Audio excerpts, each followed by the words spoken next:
नमस्कार छात्रों, welcome back. एक बार आप सबका फिर से स्वागत है डिकोड एग्जाम पे। छात्रों, जो हमारा जो सीरीज चल रही है पूरी, ठीक है, आफ्टर ऑल हमने जो क्रैश कोर्स आपको दिया था, ठीक है, जिसमें जनरल साइंस का आपने किया होगा और उम्मीद है कि आपने पूरी क्लासेस भी की होंगी। तो उसी के जो है संदर्भ में आज हम उसी से रिलेटेड जो है जो प्रैक्टिस सीरीज चल रही है हमारी प्रीवियस ईयर क्वेश्चन पेपर की, ठीक है, वो जनरल साइंस की, आज उसी के क्रम में 12वां जो है नंबर है, यानी आज 12वीं जो है प्रैक्टिस सेट है हमारा, जो हम करेंगे। इसमें टॉप 30 जो है हम यहाँ पे MCQ कराएंगे छात्रों, लास्ट तक बने रहिएगा।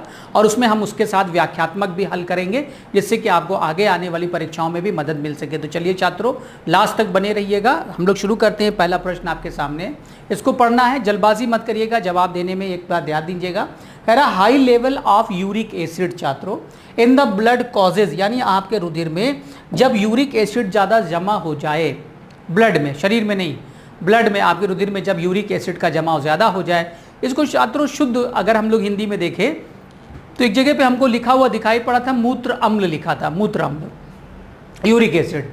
इससे अर्थराइटिस हो जाता है, गठिया हो जाएगा, गाउट बोलते हैं जिसे, रूमेटिज्म या अस्थमा छात्रों। तो अस्थमा तो हम कह दे तो बिल्कुल ही यहाँ पे सही नहीं होगा, लेकिन अगर हम 3 विकल्प देखें, आर्थराइटिस, गाउट और रूमेटिज्म छात्रों ये आपस में इंटरलिंक करते हैं, क्योंकि तीनों ज्वाइंट से रिलेटेड है, कुछ छोटे ज्वाइंट्स कुछ बड़े ज्वाइंट, ठीक है, ऑस्टियोआर्थराइटिस, ऑस्टियोरोमेटिस छात्रों, ठीक है। तो यहाँ पे अगर हम नॉर्मली ज्वाइंट्स में अगर हम स्वेलिंग की बात करें तो आर्थराइटिस है और रूमेटाइटिस होता है छात्रों, लेकिन जो गाउट है यहाँ पे, जिसे सामान्यतः जो छात्रों हम लोग गठिया कहते हैं, ये इसका करेक्ट आंसर होगा। यानी गठिया जो होता है बेसिकली हमारे छोटे छोटे ज्वाइंट्स के अंदर क्या हो जाता है, हमारे ब्लड में यूरिक एसिड बढ़ने से जाके गांठ के अंदर सूजन आती है, स्वेलिंग आती है, जिससे आपको स्किन पर रैशेस पड़ सकते हैं, हल्का बुखार रह सकता है, शरीर का तापमान गर्म रह सकता है, पेशाब जो होगा, यूरिन जो आउटपुट होगा, उसमें भी काफ़ी ज़्यादा आपको पेन हो सकता है, यानी गर्म हो सकता है, और चुनचुनाहट यानी आपको पेन भी हो सकता है। क्वेश्चन नंबर 1 के अंदर ऑप्शन बी है, नॉर्मली इसकी जांच होती है छात्रों, यूरिक एसिड कम करने के लिए आपको प्रोटीन की मात्रा कम करनी पड़ती है। दिए गए प्रश्न नंबर 1 के अंदर अगर हम बात करें तो ऑप्शन बी जो होगा छात्रों यहाँ पे बिल्कुल करेक्ट होगा। डिपॉजिट हो जाता है ज्वाइंट्स के बीच में ये आपका यूरिक एसिड, इसकी वजह से यहाँ आपको पेन होने लगता है। दूसरा प्रश्न कहता है प्रोटोजोआ से होने वाला रोग है। तो अब आपसे यहाँ पूछ रहा है कि प्रोटोजोआ, हमने 5 किंगडम्स पढ़े थे, मोनेरा, प्रोटिस्टा, जिसमें प्रोटिस्टा में प्रोटोजोआ आते हैं, सिंगल सेल एनिमल यानी कि एक कोशिकीय जीवों द्वारा होने वाला रोग कौन है, कॉमन कोल्ड, सर्दी जुकाम, दूसरा है निमोनिया, तीसरा मलेरिया और चौथा है कॉलरा। तो छात्रों कॉलरा जो होता है वो आपको पता है कि बैक्टीरिया के द्वारा होने वाला एक रोग है। निमोनिया जो छात्रों आपको पता है कि ये भी क्या है, जनरली ये एक तरह का बैक्टीरियल डिजीज है, डिप्लोकोकस निमोनी से होता है। और कॉमन कोल्ड जो होता है छात्रों, निमोनिया के लक्षण छात्रों वायरस से भी हो सकते हैं, ऐसा नहीं है। और कॉमन कोल्ड जो सामान्यतः सर्दी जुकाम बेसिकली वायरल होता है, ठीक है, एक तरह का इन्फेक्शन है। तो क्वेश्चन नंबर 2 में अगर हम लोग बात करें तो मलेरिया जो है छात्रों वो एक प्रोटोजोआ द्वारा पैदा होने वाला रोग है, जिसकी कई सारी प्रजातियां होती हैं, स्पीसीज होती है, अलग अलग प्रकार के मलेरिया रोग दुनिया में पाए जाते हैं छात्रों, ठीक है।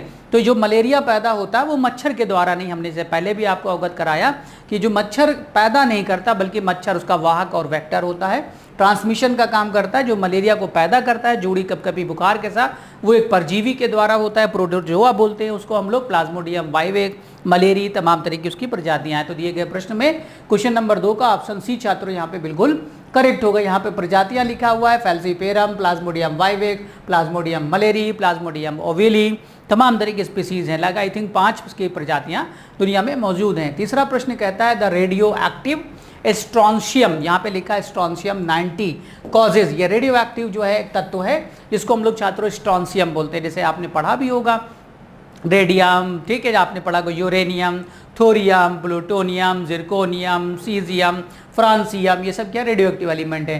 तो रेडियोधर्मी स्ट्रॉन्शियम 90 जो है वो किस एक कारण का बन सकता है, यानी इनमें से किस रोग का कारण बन सकता है। तो यहाँ पे चारों ऑप्शन जो है वो कैंसर से भरे पड़े हैं, brain cancer, skin cancer, lung cancer और बोन कैंसर। तो छात्रों आपको बता दें यहाँ पर स्ट्रॉन्शियम 90 का जो इफेक्ट है वो जनरली आपकी त्वचा पर प्रभाव डालता है और लॉन्ग टर्म एक्सपोजर से लंबे समय पे स्किन कैंसर से ग्रसित हो सकता है। क्वेश्चन नंबर 3 का अगर हम लोग बात करें तो ऑप्शन बी छात्रों यहाँ पे बिल्कुल करेक्ट होगा। तो ऑप्शन 3 आपका बी यहाँ पे बिल्कुल ठीक था। चौथा सवाल कहता है all are protozoan disease except, छात्रों ये वाला जो रहता है ना विकल्प, ये वाला एक नॉट वाला और एक्सेप्ट वाला यानी कि अपवाद, इनमें से कौन एक नहीं है, ये बड़ा कंफ्यूजन है, इसमें ध्यान दीजिएगा।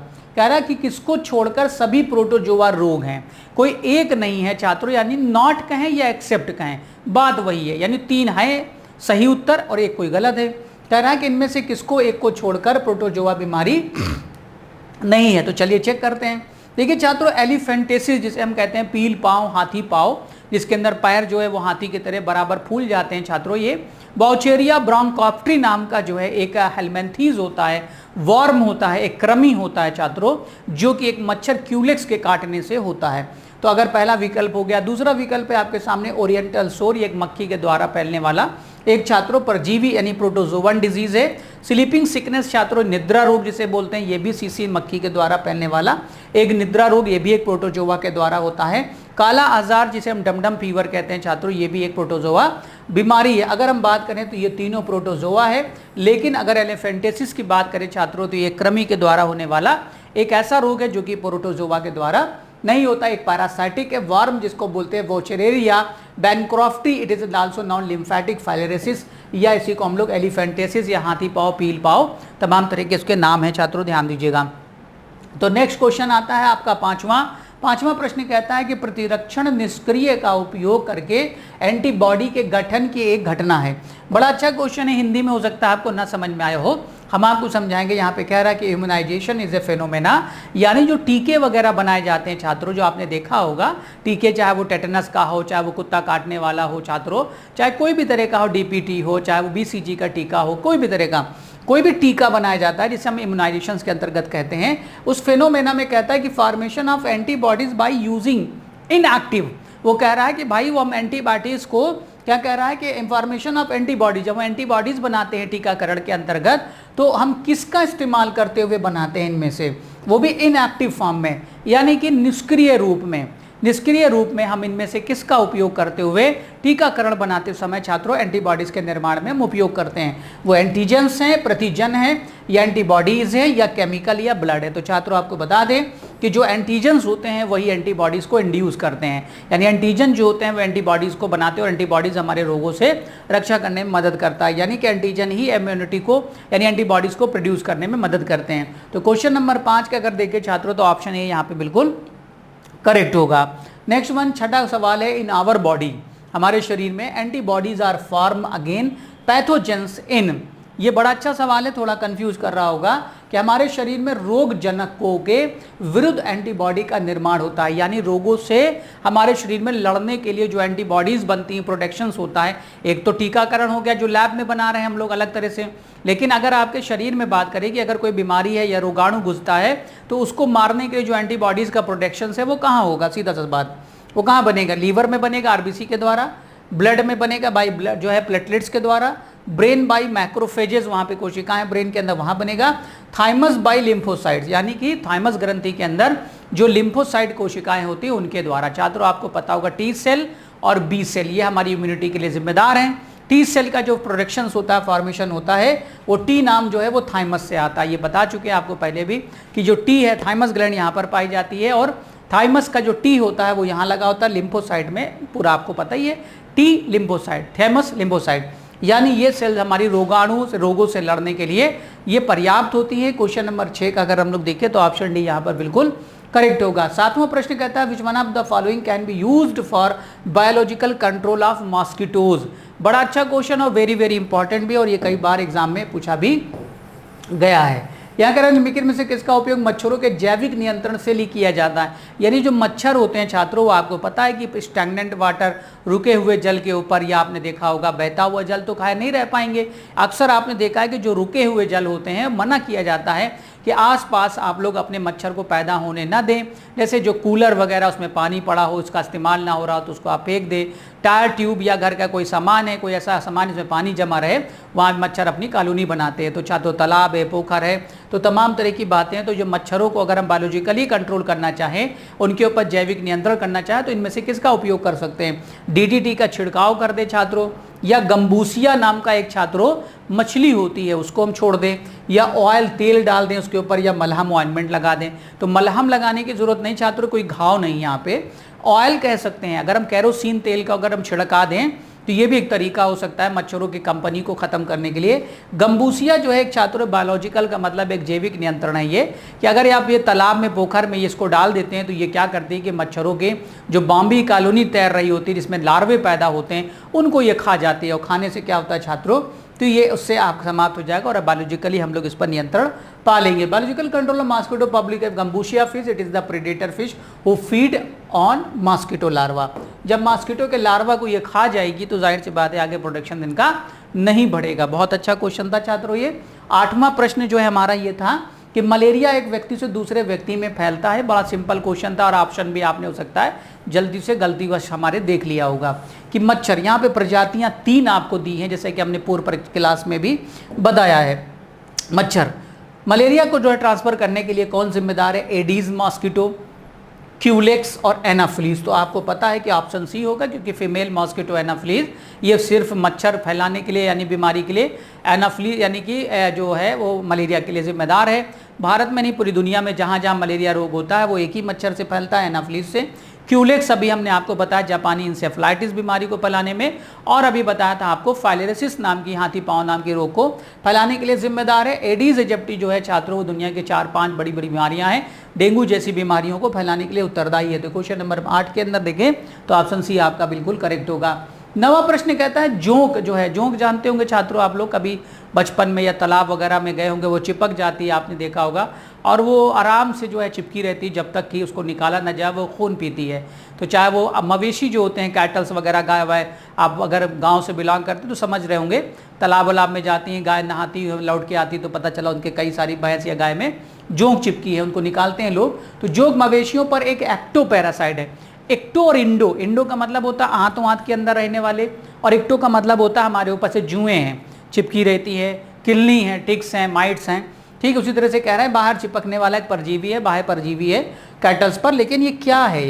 ये कार्निवोरस है यानी ये मांस खाता है, या ओमनीवोरस है, साग सब्जी मटर पनीर सब खा सकता है, सैंग्विनवोरस है सिर्फ खून चूसने वाला है, या हर्बीवोरस है सिर्फ शाक सब्जी खाता है। तो छात्रों जैसे जुएँ जो होती हैं वो भी सैंग्विवोरस होती हैं, और जो छात्रों मच्छर होते हैं वो भी सैंग्विवोरस होते हैं।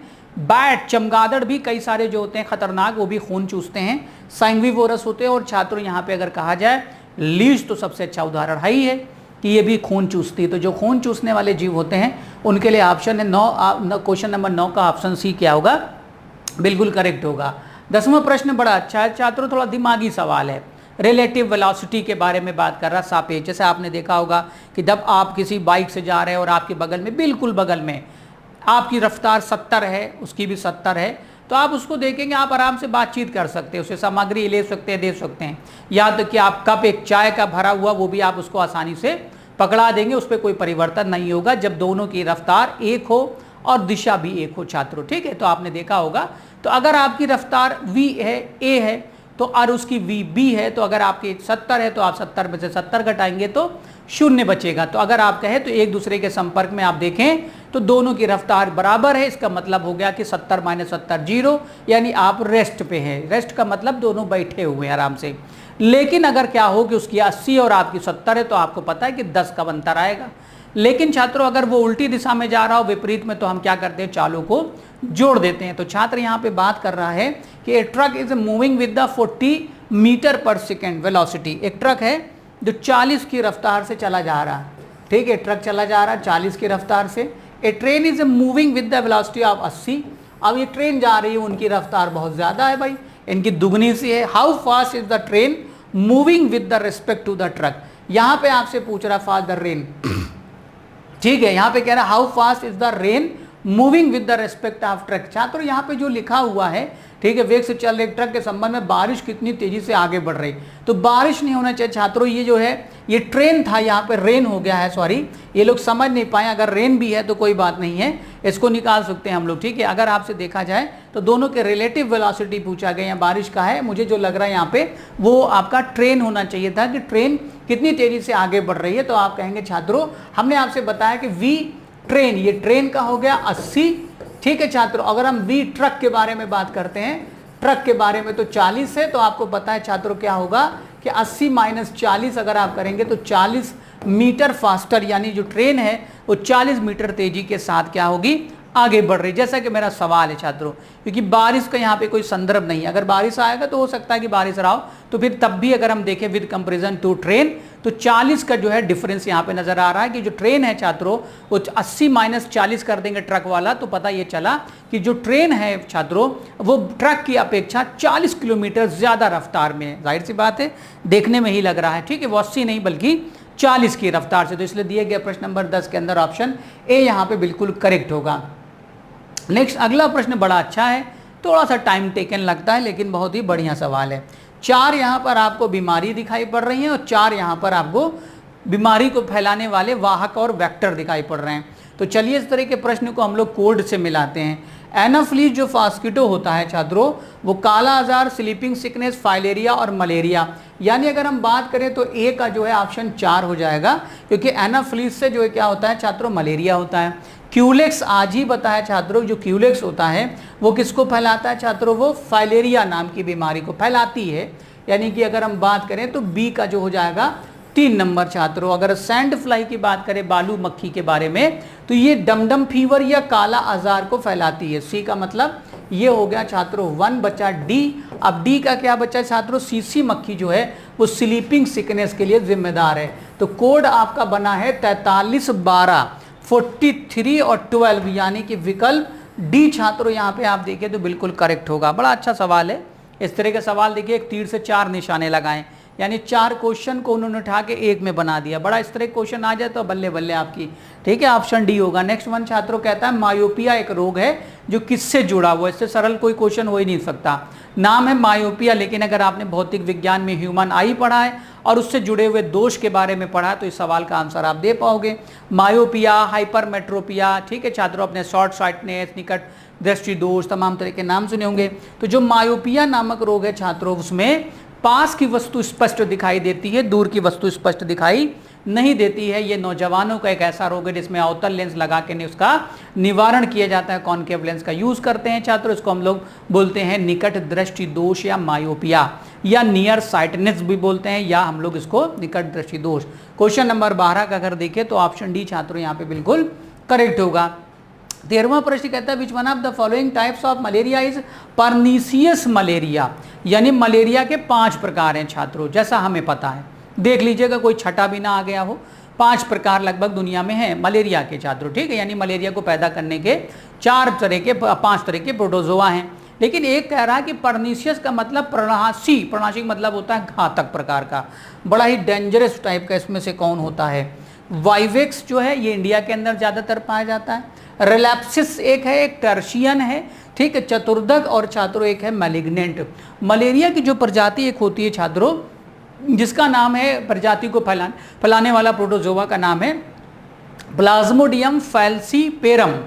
प्लाज्मोडियम फैल्सीपेरम जो होता है वो अफ्रीका की जो मलेरियल प्रजाति है, ये सबसे घातक होता है छात्रों, सबसे खतरनाक, जिसे मैग्नेंट फॉर्म कहते हैं, मैलिग्नेंट। इसी में black death, black water fever भी बोलते हैं कई जगहों पर। तो क्वेश्चन नंबर 13 का देखें तो ऑप्शन डी यहाँ पे क्या होना चाहिए, बिल्कुल सही होना चाहिए। 14वां प्रश्न कहता है निम्नलिखित में से कौन मलेरिया परजीवी की संक्रामक अवस्था है। ये भी बहुत अच्छा प्रश्न है। अब जो मलेरिया परजीवी है शरीर में छात्रों, वो 2 अवस्थाओं में अपनी जिंदगी पूरी करता है। आधी जिंदगी जो होती है वो आपके शरीर में पूरा होता है, रक्त में, और आधी जिंदगी जो होती है वो मच्छर के अंदर पूरी होती है।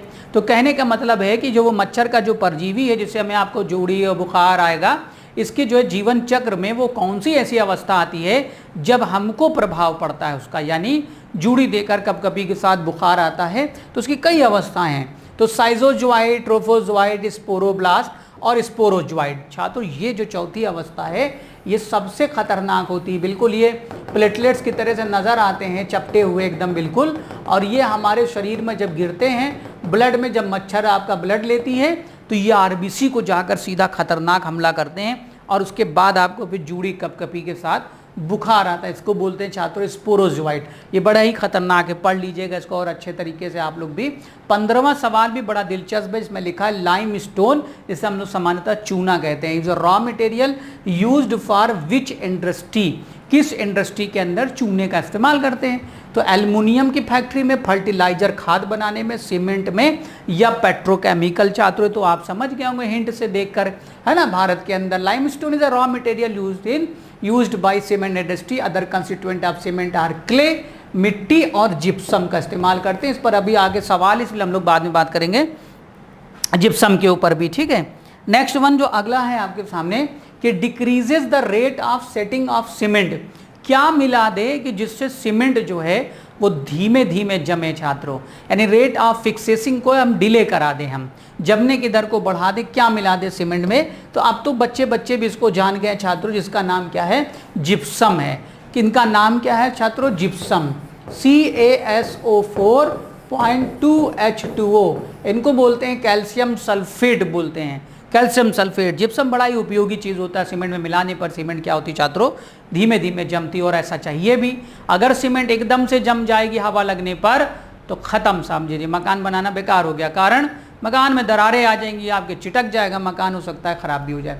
17वां सवाल कहता है कि पोर्टलैंड सीमेंट में जिप्सम मिलाने से मदद मिलती है। अब देखिए क्या कह रहा, the addition of gypsum to Portland cement help. क्या करती है? वही बात आपसे पूछा जा रहा। सीमेंट की ताकत को बढ़ा देता है जिप्सम, सीमेंट की तेजी से सेटिंग करता है, सीमेंट की तेजी से सेटिंग को रोक देता है छात्रों। यही इसकी ज़रूरत है, बस यही काम है भाई, जमे लेकिन धीमे धीमे जमे। अब आप सोचोगे भाई हम तो चाहते हैं आज मकान बनाया कल हम रहने लगे, तुरंत सूख साख जाए, बिल्कुल आज ही प्लास्टर कर दें। नहीं, प्लास्टर करने के बाद 15 दिन हफ्ते भर आपने देखा तरी चलती रहती है, तरी देते रहते हैं ताकि वो न धीमे धीमे धीमे करके सीमेंट जमेगी, बहुत ज़्यादा हार्ड और स्ट्रांग हो जाएगी छात्रों। नेक्स्ट वन अगला आपके सामने है कि कंक्रीट किसका मिश्रण है? कंक्रीट देखा होगा आपने, मोर्टार, कंक्रीट। जब मकान, भवन, बिल्डिंग बनती है, ब्रिज बनते हैं, पुल बनते हैं, तो आपने मशीन देखी होगी बड़ी से घूमती रहती है छात्रों, ठीक है, मिक्सर करता रहता, मिलाता रहता है वो कंक्रीट को। तो concrete is a mixture of cement and sand, बालू, ग्रेवल, बजरी, मोरन जिसे बोलते हैं, और पानी है। सीमेंट है, चूना है, पानी है, सीमेंट है और बालू है और पानी है, और इनमें से कोई नहीं। तो छात्रों आपको पता है कि इसमें सीमेंट भी है, बालू है, मोरंग है, पानी है, ये मिश्रण को मिला देंगे छात्रों, इसी को बोलते हैं हम लोग कंक्रीट बोलते हैं, और इसी का इस्तेमाल हम लोग मकान बनाने में करते हैं। Next one, glass is a very important, very very important. Glass क्या है छात्रों? ग्लास आप देखते हैं आर पार पारदर्शी ग्लास भी होते हैं, नहीं भी होते हैं। ग्लास क्या है छात्रों? आपने देखा टूट जाता है, शार्प एंडिंग काट देता है, चाकू से भी तेज होता है। लेकिन क्या है ये? सुपर हीटेड सॉलिड है, ठीक है, सुपर कूल्ड लिक्विड है, सुपर कूल्ड गैस है, सुपर हीटेड जो है वो लिक्विड है। तो छात्रों आपको बता दें यहाँ पे कि ये एक तरल है, लेकिन सुपर कूल्ड लिक्विड बोलेंगे इसको, अतिशीतित द्रव्य बोलते हैं हिंदी में, अतिशीतित, सुपर कूल्ड लिक्विड। बहुत ज़्यादा कहते हैं किसी भी तरल को हम पानी जैसे होता है ना, पानी को इतना ठंडा कर दें कि वो जम के बिल्कुल एकदम कांच की तरह बन जाए। कांच का मतलब हार्ड बन जाए। आपने देखा है कि कांच इतना मजबूत रहता है कि आंधी तूफान चलती, खिड़कियां शीशे की नहीं टूटती छात्रों, गोलियां चलती तब भी शीशे की खिड़कियां नहीं टूटती। सुपर कूल्ड लिक्विड है। क्वेश्चन नंबर 19 का ऑप्शन बी छात्रों यहाँ पे याद रखिएगा। 20वां प्रश्न कहता है निम्नलिखित में से किसका उपयोग धूप के चश्मे के लिए किया जाता है? क्योंकि देखिए छात्रों डिफरेंट टाइप के जो है ग्लास होते हैं, हमने पढ़ाया भी, आप देख लीजिएगा पूरा क्लास करके। अलग अलग प्रकार के भांति भांति उपयोग के आधार पर ग्लास बनाए जाते हैं, कांच बनाए जाते हैं, कुछ चश्मे के लिए, कुछ आपने कीमती देखा होगा माइक्रोस्कोप, इलेक्ट्रॉन माइक्रोस्कोप, टेलीस्कोप देखा होगा आपने, या लैब के अंदर आपने देखा होगा फ्लास्क है, जार है, टेक्स्ट ट्यूब बनाने में किया जाता है, कहीं कार है, विंडशीट है, ठीक है छात्रों, घरों के अंदर तमाम तरह के सोलर पैनल पर। तो ये डिफरेंट टाइप के ग्लास होते हैं, क्रूक्स, पायरेक्स, क्रिस्टल ग्लास, उपयुक्त में से कोई नहीं। तो छात्रों आपको बता दें कि जो सन ग्लासेज होते हैं बेसिकली वो एक टाइप्स होता है, उसको हम लोग बोलते हैं क्रूक्स।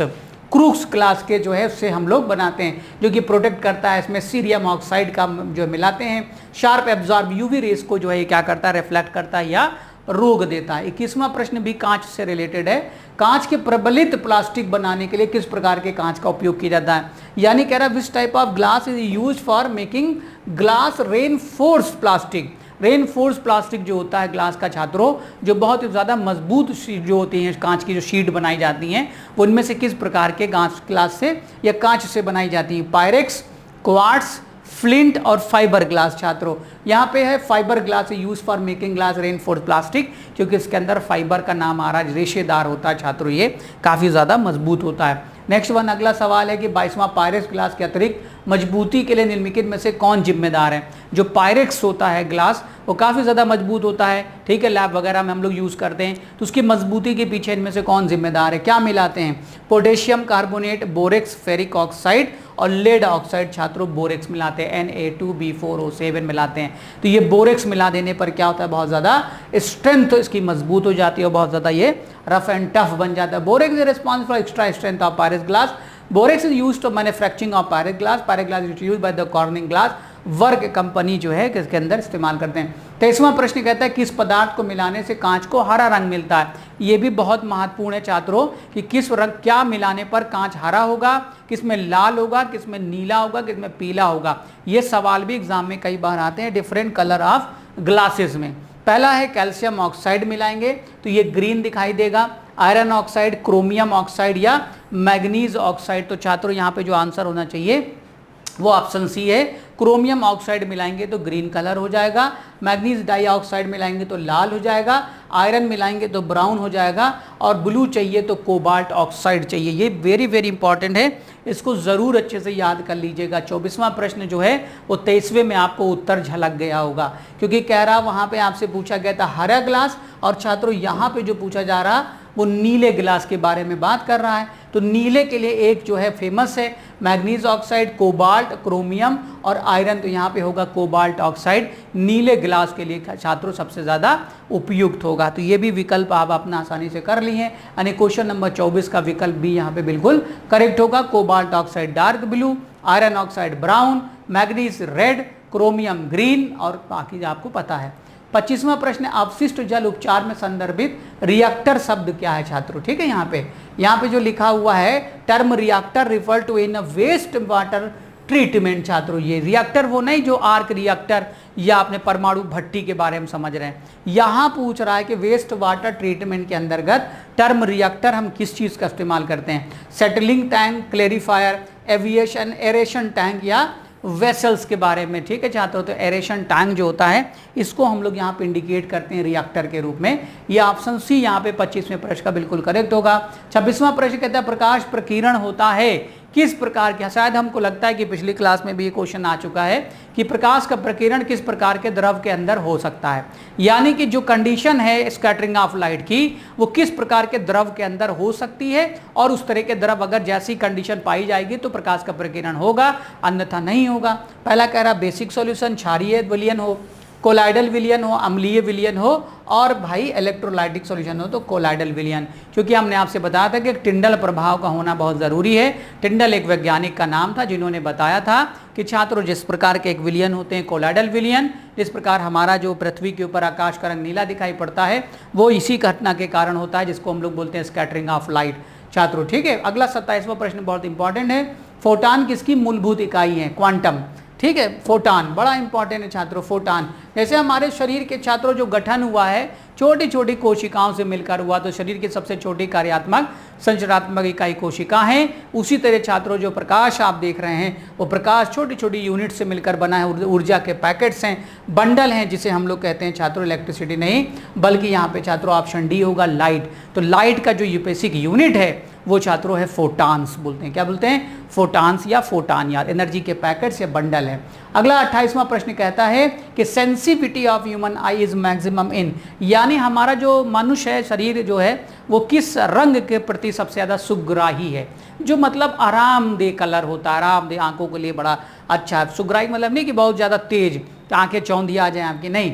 रेड, ब्लू, वायलेट और ग्रीन कलर आपने देखा है कि छात्रों ग्रीन कलर एक ऐसा कलर भी है, ये शायद आपको कभी ने पता होगा कि आपने ऑपरेशन थिएटर में देखा हर चीज़ जो है वो हरी रहती है। ऐसे नहीं कि पेशेंट को अच्छा लगे, डॉक्टर को अच्छा लगे, क्योंकि एक हरा रंग ऐसा है छात्रों की जिसके अंदर जो बैक्टीरियल ग्रोथ होती है जर्म्स की बहुत कम होती है, लो कंडीशन होती है, और सबसे ज़्यादा काले रंग में जो है बैक्टीरियल और फंगल जो ग्रोथ होती है वो सबसे ज़्यादा काले रंग की ओर। तो क्वेश्चन नंबर 28 का ध्यान दीजिएगा, ऑप्शन डी जो होता है बिल्कुल करेक्ट होगा। 29वां प्रश्न है कि रेडियो तरंगे रेडियो संचार में एंटीना के संचारण द्वारा उत्सर्जित संकेत परावर्तित होकर लौटते हैं किस मंडल से, किस स्फीयर से? बड़ा इंटरेस्टिंग सवाल है छात्रों। तरंगे यहाँ से गई, सिग्नल भेजा गया, टकराया और लौट आया। कुदरत को सब पता था, पूरा इंतजाम जो है पृथ्वी पर कर रखा है। सब बना दिया चारों तरफ रहने के लिए। आपको खुद ही न पता, जब हम लोग पैदा हुए होंगे हमारे पूर्वज तो वो ऐसे ही घूमा करते थे जंगल में, है ना छात्रों। उनको नहीं पता था कि एक मंडल भी है जिसका नाम है आयन मंडल, और वो आयन मंडल का इस्तेमाल 21वीं अथवा 15वीं 16वीं सदी के अंदर शुरू कर दिया जाएगा छात्रों। सारा इंतजाम पहले से मौजूद है, तो उसका नाम है छात्रों आयन मंडल, जो कि क्या है वहाँ पर छात्रों आयनिक कंडीशन वहाँ पे होने से क्या होता है, जो सिग्नल्स होते हैं वो वहाँ टकरा कर पुनः जो है पृथ्वी पर लौट के आते हैं, बिल्कुल डिश एंटीने के तरीके से। इसलिए क्वेश्चन नंबर 29 का ऑप्शन ही बिल्कुल सही होगा। लास्ट क्वेश्चन 30 है कि पानी का जो घनत्व है वो 1 ग्राम प्रति क्यूबिक सेंटीमीटर में, ये कड़ाई से मान्य है। ये माना गया है कि डेंसिटी ऑफ वाटर जो होती है छात्रों मैक्सिमम कब होती है। बहुत बार प्रश्न आ चुका है कि density of water maximum at 4 degree centigrade. जल का जो घनत्व होता है लगभग पूरा 4 नहीं होता, 4 के बराबर होता है, लगभग 4 डिग्री सेल्सियस पर जल का घनत्व सबसे ज्यादा होता है और आयतन सबसे कम होता है। ये कई बार प्रश्न पूछा गया। क्वेश्चन नंबर 30 का ऑप्शन भी यहाँ पे छात्रों बिल्कुल करेक्ट होगा। तो ये थे आज हमारे सुपर 30 क्वेश्चन थे। प्रैक्टिस करते जाइए धुआंधार इसी तरीके से, पूरी क्लास करिए, और बहुत जल्द हम अगली जो है इसी की कड़ी जो चल रही है उसी के क्रम में आपसे मुलाकात करेंगे। पूरी क्लास करने के लिए बहुत बहुत शुक्रिया। ऑल द बेस्ट सभी लोगों को, थैंक यू।